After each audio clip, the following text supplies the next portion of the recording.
उत्तराखंड प्रवक्ता स्क्रीनिंग परीक्षा की तैयारी करने वालों का मेरे चैनल चारू चंद्र पर स्वागत है। आज मैं आपके लिए लेके आया हूँ उपभोक्ता अधिकार और उपभोक्ता संरक्षण अधिनियम 1986 और संशोधित उपभोक्ता अधिकार संरक्षण अधिनियम 2019।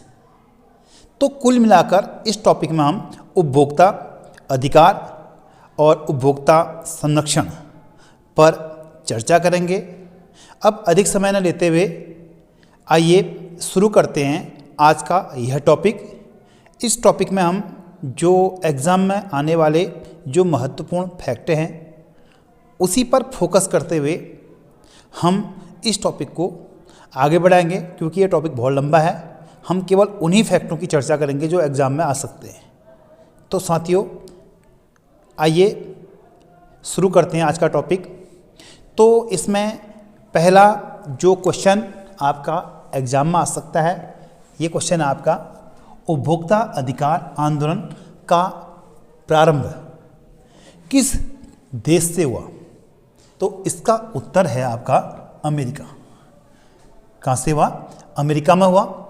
और अमेरिका में इस आंदोलन के जो नेतृत्वकर्ता थे वो थे रल्फ नाडेर। तो रल्फ नाडेर ने अमेरिका में उपभोक्ता अधिकार आंदोलन को आगे बढ़ाया। अब उपभोक्ता कौन है? उपभोक्ता जो खरीदारी करते हैं, ठीक है। तो इसी आंदोलन की सफलता को देखते हुए 1962 में अमेरिका के उस समय जो राष्ट्रपति थे वो थे कैनेडी। तो अमेरिका के राष्ट्रपति कैनेडी ने उपभोक्ता के संरक्षण के लिए जो अमेरिकी संसद है, तो अमेरिकी संसद का नाम है आपका कांग्रेस। अमेरिकी संसद कांग्रेस में इसी उपभोक्ता के संरक्षण के लिए एक विधेयक रखा और ये विधेयक उन्होंने 15 मार्च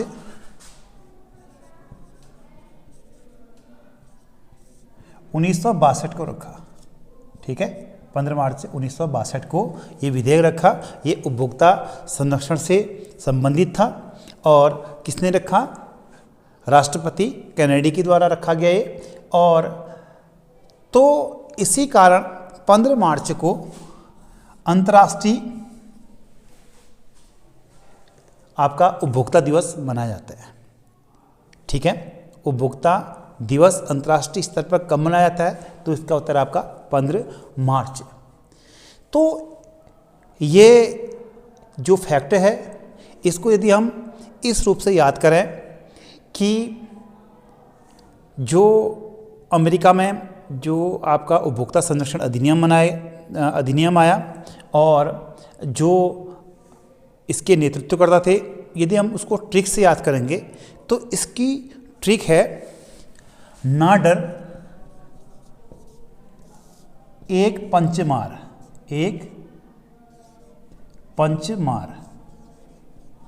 तो इसकी ट्रिक है। तो अमेरिका में ये कहा गया उपभोक्ताओं से, आप बॉक्सर के समान हैं और आप अपने अधिकारों के लिए सजग रहें और आप डरे मत। डरे मत का अर्थ है वह नाडर मीन्स डरो मत और एक पंच मार। तो नाडर का संबंध किससे है? रल्फ नाडेर से है। नाडर का संबंध आपका रल्फ नाडेर, क्योंकि रल्फ नाडेर ने इस आंदोलन को आगे बढ़ाया था। तो रल्फ नाडेर से बना नाडर, एक पंच मार। एक पंच का अर्थ क्या हुआ? यहाँ पर एक हो गया और अर्थात 1, और पंच से बनेगा 5, मार से बनेगा मार्च। तो अंतर्राष्ट्रीय उपभोक्ता दिवस इसी एक पंच अर्थात 15 मार्च को मनाया जाता है और इसके नेतृत्वकर्ता थे आपका नाडेर। तो ट्रिक बनी नाडर एक पंच मार। तो रल्फ नाडेर अमेरिका के, जिनके नेतृत्व में ये आंदोलन आगे बढ़ा और एक पंच में से 1 से 1 हो गया, पंच में से 5 हो गया अर्थात 15 और मार्च से बनेगा मार्च। तो 15 मार्च को ये दिवस मनाया जाता है। एक क्वेश्चन यदि इस रूप में पूछा जाए कि भारत में सबसे पहली बार अंतर्राष्ट्रीय उपभोक्ता दिवस कब मनाया गया? भारत में जो अंतर्राष्ट्रीय उपभोक्ता दिवस वर्ष 2000 में मनाया गया।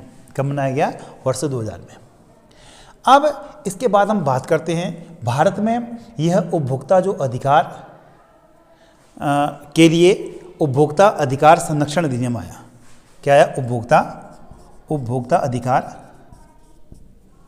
उपभोक्ता संरक्षण अधिनियम। ये कब आया? ये आया आपका प्रधानमंत्री राजीव गांधी के समय। किसके समय आया? प्रधानमंत्री राजीव गांधी के समय आया। और कब आया? और ये राजीव गांधी के समय 24 दिसंबर 1986, 1986, 24 दिसंबर 1986। उस समय प्रधानमंत्री कौन थे? राजीव गांधी थे। तो भारत में जो उपभोक्ता संरक्षण अधिनियम कब पारित हुआ? तो 1986 में हुआ।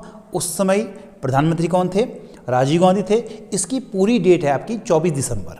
यदि 24 दिसंबर को, इसी 24 दिसंबर को क्या मनाया जाता है? राष्ट्रीय उपभोक्ता दिवस, 24 दिसंबर। तो इसको याद करने का तरीका है, यहाँ पर आप देख रहे हैं यहाँ 24 है और 24 का आधा आपका होता है 12। तो 24 तो आपकी डेट की तिथि होगी और महीना हो गया आपका 12वां, अर्थात दिसंबर। तो महीना 12वां हो गया तो दिसंबर, और जो किसका आधा है? 24 का। तो डेट पूरी की पूरी 24 दिसंबर। तो 24 में से जो दिसंबर है उसका महीना 12वां हो गया। तो इस प्रकार से 24/2 बराबर 12। तो इसकी पूरी डेट बन गई 24 दिसंबर। और यदि पूरी की पूरी डेट पूछी जाए तो क्या आएगा? 24 दिसंबर 1986। तो भारत में 24 दिसंबर 1986 को प्रधानमंत्री राजीव गांधी के कार्यकाल में ये उपभोक्ता संरक्षण पारित हुआ। और इस अधिनियम के अधीन पारित आदेशों का पालन करना बेहद जरूरी है, नहीं तो कड़ी से कड़ी सजा का इसमें प्रावधान भी है। जैसे उदाहरण के लिए इम्पोर्टेंट 2 फैक्ट हैं, इसमें कुर्की होने का भी प्रावधान है। तो इस अधिनियम के धारा नंबर 25 के तहत कुर्की भी हो सकती है और धारा नंबर 27 के तहत क्या हो सकता है? कारावास भी हो सकता है। तो कुर्की का प्रावधान धारा नंबर 25 के तहत होगा और कारावास जो मिलेगा धारा नंबर 27 के तहत। अब हम बात करते हैं कि जो 1986 का जो उपभोक्ता संरक्षण अधिनियम है, इसमें वर्ष 2019 में संशोधन हो गया। कब हुआ? वर्ष 2019 में संशोधन हो गया। और इसमें संशोधन होने के बाद यह आपका 2019 में लागू भी हो गया है और ये संशोधन 1986 की तुलना में क्या है? व्यापक है ये संशोधन। इस संशोधन के तहत जो कानून है वो 1986 की तुलना में अधिक व्यापक बन चुका है। तो इसके तहत एक नई बॉडी बनाई गई है। इस बॉडी का नाम है आपका CCPA। क्या है? CCPA का फुल फॉर्म क्या है? CCPA का फुल फॉर्म आपका सेंट्रल कंज्यूमर प्रोटेक्शन अथॉरिटी। ठीक है, सेंट्रल कंज्यूमर प्रोटेक्शन अथॉरिटी। तो यह उपभोक्ता अधिकारों के संरक्षण हेतु एक शीर्ष या केंद्रीय स्तर पर काम करने वाली संस्था है या बॉडी है। ठीक है, ये क्वेश्चन भी पूछा जा सकता है कि CCPA क्या है, अर्थात उपभोक्ता अधिकारों के संरक्षण के लिए शीर्ष या केंद्रीय स्तर पर काम करने वाली बॉडी है। तो इस अधिनियम अर्थात 2019 के तहत उपभोक्ता किसे माना गया? 2019 के संशोधित अधिनियम के तहत उपभोक्ता उसे माना गया जो अपने इस्तेमाल के लिए किसी वस्तु अथवा सेवा को मूल्य देकर प्राप्त करता है। जो अपने इस्तेमाल के लिए किसी वस्तु अथवा सेवा को मूल्य देकर प्राप्त करता है उसे उपभोक्ता माना गया। और आगे बिक्री के लिए, जो आगे की बिक्री है, बिक्री के लिए खरीदने वाला उपभोक्ता की श्रेणी में शामिल नहीं है।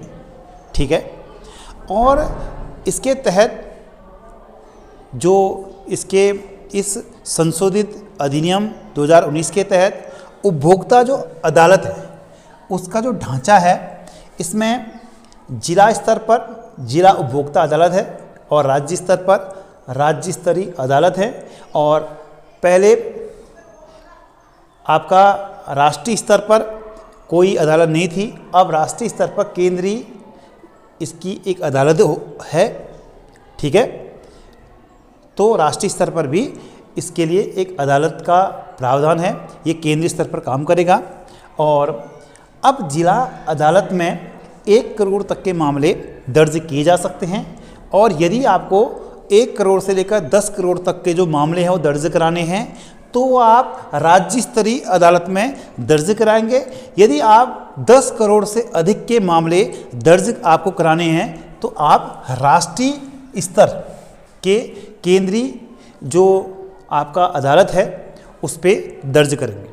तो इस बार एक बार इसको पुनः देख रहे हैं। जिला स्तर पर 1 करोड़ तक के मामले और राज्य स्तर पर 1 से 10 करोड़ के मामले और 10 करोड़ से ऊपर के मामले राष्ट्रीय स्तर या केंद्रीय स्तर पर दर्ज किए जा सकते हैं। इसके तहत ई कॉमर्स को कानून के दायरे में लाया गया। जो ई कॉमर्स है उसको भी कानून के दायरे में लाया गया है। इसके अलावा एक नई चीज़ इसमें और जोड़ी गई है 2019 के संशोधित अधिनियम में। तो इसमें जो एक शब्द और आता है आपका प्रोडक्ट लायबिलिटी। प्रोडक्ट लायबिलिटी, इसके अंतर्गत प्रोडक्ट के इस्तेमाल से यदि किसी उपभोक्ता को हानि होती है, किसी प्रोडक्ट के इस्तेमाल से किसी उपभोक्ता को हानि होती है, इसके तहत उस उपभोक्ता को मुआवजा दिया जाएगा। पहले इस प्रकार का प्रावधान नहीं था, तो इस प्रकार के मुआवजे के लिए या जो हानि होती है उपभोक्ता को, उस मुआवजे के लिए पहले उपभोक्ता को सिविल कोर्ट में मुकदमा दर्ज करना पड़ता था। लेकिन 2019 के अधिनियम के द्वारा उपभोक्ता को प्रोडक्ट लायबिलिटी का लाभ मिलेगा। यदि उसको किसी प्रोडक्ट से हानि होती है तब उसको मुआवजा मिलेगा। ठीक है, जो मध्यस्थता के द्वारा मामलों का निपटान भी होगा। पहले प्रावधान नहीं था 1986 में, अब 2019 के अधिनियम में मध्यस्थता के द्वारा भी मामलों का निपटान हो सकता है। इसके अलावा अन्य चीज़ ये है, इसमें भ्रामक विज्ञापन के मामलों में सज़ा के कड़े प्रावधान जोड़े गए हैं। कई सेलिब्रिटी होती हैं, वो भ्रामक यदि विज्ञापन के द्वारा उपभोक्ताओं को प्रभावित करते हैं तो इसके लिए जो सेलिब्रिटी हैं, ठीक है, जो सेलिब्रिटीज़ हैं उनको जवाबदेह ठहराया गया। तो उनके लिए इस मामले में 10 लाख का जुर्माना है, 10 लाख का जुर्माना है। और पुनरावृत्ति, यदि उनको एक बार वार्निंग मिले 10 लाख के जुर्माने के साथ, यदि दोबारा से वह किसी विज्ञापन में भ्रामकता फैलाते हैं तो उसकी पुनरावृत्ति पर उनको 50 लाख तक का भी जुर्माना लग सकता है। लेकिन ऐसे मामले में जो मीडिया है उसके विरुद्ध कोई आरोप तय नहीं होगा। ठीक है, ये भी आप नोट कर लें। इसके बाद उपभोक्ता अपने आवास और कार्य क्षेत्र से भी किसी उत्पादक या विक्रेता के विरुद्ध शिकायत दर्ज कर सकता है। यदि आप कोई सामान लाए और घर पर लाए, और जैसे आप दिल्ली से कोई सामान लाते हैं, ठीक है, और दिल्ली से सामान लाके आप उत्तराखंड में आ जाते हैं और उत्तराखंड में आपको उस सामान की शिकायत रहती है, तो आप उस पर अपने उत्तराखंड के किसी भी स्थान पर जहाँ पर आप रहते हैं वहाँ से ही आप उस उत्पादक या विक्रेता के विरुद्ध शिकायत दर्ज कर सकते हैं।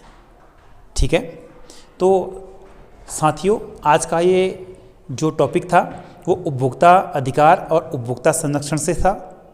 और यदि आपको ये वीडियो पसंद आती है तो आप मेरे चैनल चारुचंद्र को सब्सक्राइब कर सकते हैं और अधिक से अधिक लोगों तक इस वीडियो को शेयर कर सकते हैं ताकि वो भी इस वीडियो का लाभ उठा सकें। धन्यवाद।